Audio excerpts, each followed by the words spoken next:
Fee reimbursement బకాయిలపై BJP పోరుబాట పట్టింది. Pending లో ఉన్న ఫీజు రియంబర్స్మెంట్ బకాయిలను వెంటనే చెల్లించాలని డిమాండ్ చేస్తూ బీజేపీ నేత రామచంద్రరావు 48 గంటల పాటు నిరాహార దీక్షకు దిగనున్నారు. ఫీజు బకాయి బీజేపీ లడాయి పేరుతో రాష్ట్ర బీజేపీ కార్యాలయంలో దీక్ష నిర్వహించనున్నారు. కాసేపట్లో ప్రారంభమయ్యే దీక్ష రేపు సాయంత్రం వరకు కొనసాగనుంది. రామచంద్రరావు చేపట్టనున్న దీక్షకు ఎంపీలు, ఎమ్మెల్యేలు, ఎమ్మెల్సీలు సంఘీభావం తెలపనున్నారు.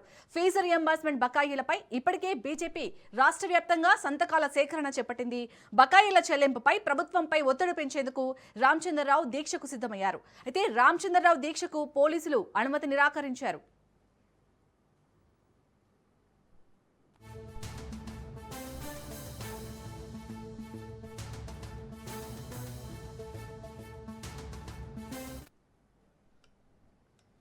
ఇటు బీజేపీ అయితే ఇటు రామచంద్రరావు ఫీజు బకాయి అలాగే బీజేపీ లడాయి పేరుతో అయితే మరి కాసేపట్లో రాష్ట్ర బీజేపీ కార్యాలయంలో దీక్ష నిర్వహించబోతున్నట్టుగా తెలుస్తుంది. మరిన్ని అప్డేట్స్ ని మా ప్రతినిధి రాజు అందిస్తారు. రాజు, ఈ దీక్షకైతే పోలీసులు అనుమతి నిరాకరించినట్టుగా తెలుస్తుంది. డీటెయిల్స్ ఏంటి?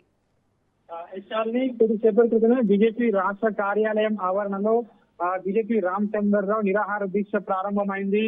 పెండింగ్ లో ఉన్న ఫీజు బకాయిలను రాష్ట్ర ప్రభుత్వం చెల్లించాలని 15,000 కోట్ల బకాయిలు పేరుకుపోయాయి. వాటిని తక్షణమే విడుదల చేయాలని చెప్పేసి ప్రధాన డిమాండ్ తో బీజేపీ రాష్ట్ర అధ్యక్షుడు రామచంద్రరావు దీక్షకు పూనుకున్నారు.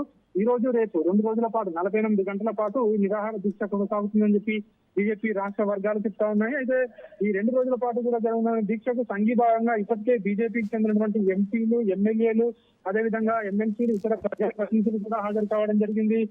మెదక్ ఎంపీ రఘునందన్ రావు, బీజేపీ నేత ఇలేటి మహేశ్వర్ రెడ్డి, ఎమ్మెల్యే కాటిపల్లి వెంకటరమణారెడ్డి, ఎమ్మెల్సీ మల్కా కుమరయ్యలు ఇప్పటికే ఈ ఒక దీక్షకు సంఘీభావంగా హాజరు కావడం జరిగింది. పెద్ద ఎత్తున విద్యార్థులు కూడా ఈ దీక్షకు సంఘీభావంగా వారు కూడా హాజరు కావడం జరిగింది. ప్రధానంగా రాష్ట్ర ప్రభుత్వం విద్యార్థుల సమస్యలు, విద్యారంగం సమస్యలను గాలి కొదిలేసింది.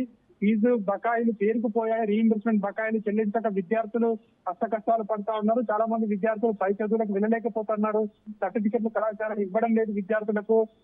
చాలా మంది ఉద్యోగాల కోసం వెళ్లేవారు కూడా తీవ్రమైనటువంటి ఇబ్బందులు ఎదుర్కొంటున్నారు. తక్షణమే పెండింగ్ లో ఉన్న 15,000 కోట్ల బకాయిలను రిలీజ్ చేయాలనే ప్రధానంగా డిమాండ్ తో కొద్దిసేపటి క్రితమే ఈ యొక్క దీక్ష ప్రారంభమైంది. అయితే మొదటగా ఈ దీక్షకు పోలీసులు అనుమతి ఇవ్వలేదు. ఎందుకంటే బీజేపీ రాష్ట్ర కార్యాలయం బయట, కార్యాలయం ముందు దీక్ష ప్రాంగణాన్ని ఏర్పాటు చేస్తామని పార్టీ శ్రేణులు భావించాయి. అయితే దీనికి పోలీసులు అనుమతి నిరాకరించడంతో పార్టీ గేట్ లోపలే పార్టీ ఏదైతే రాష్ట్ర కార్యాలయం ఆవరణలోనే ఆ చిన్న స్థలంలోనే ఈ దీక్షా శిబిరాన్ని ఏర్పాటు చేశారు. కాబట్టి దీనికి పోలీసుల అనుమతి అవసరం లేదు అని చెప్పేసి బీజేపీ రాష్ట్ర నాయకులు చెప్తా ఉన్నారు. ఎందుకంటే బయట ఏర్పాటు చేస్తే పోలీసుల అనుమతి అవసరం, పార్టీ రాష్ట్ర కార్యాలయం అంతర్భాగంలోనే ఏర్పాటు చేస్తున్నాం కాబట్టి దీనికి పోలీసుల అనుమతి అవసరం లేదని చెప్పి చెప్తా ఉన్నారు. కొద్దిసేపు క్రితమే ఈ యొక్క దీక్ష అయితే ప్రారంభమైంది. ఇక్కడ ఏదైతే ప్రభుత్వానికి వ్యతిరేకంగా పెద్ద ఎత్తున ఇక్కడ కార్యకర్తలు కానివచ్చు, విద్యార్థులు కానివచ్చు నినాదాలు చేస్తా ఉన్నారు. ఆటపాటలతో, సాంస్కృతిక కార్యక్రమాలతో వెంటనే రీఇంబర్స్మెంట్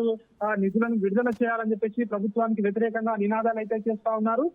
2 రోజుల పాటు కూడా కొనసాగుతుంది. ఈ రోజు కొద్ది ప్రారంభమైనటువంటి ఈ యొక్క దీక్ష రేపు సాయంత్రం 5 గంటల వరకు కూడా కొనసాగుతుందని చెప్పేసి బీజేపీ వర్గాలు అయితే చెప్తా ఉన్నాయి. Right, thank you Raju.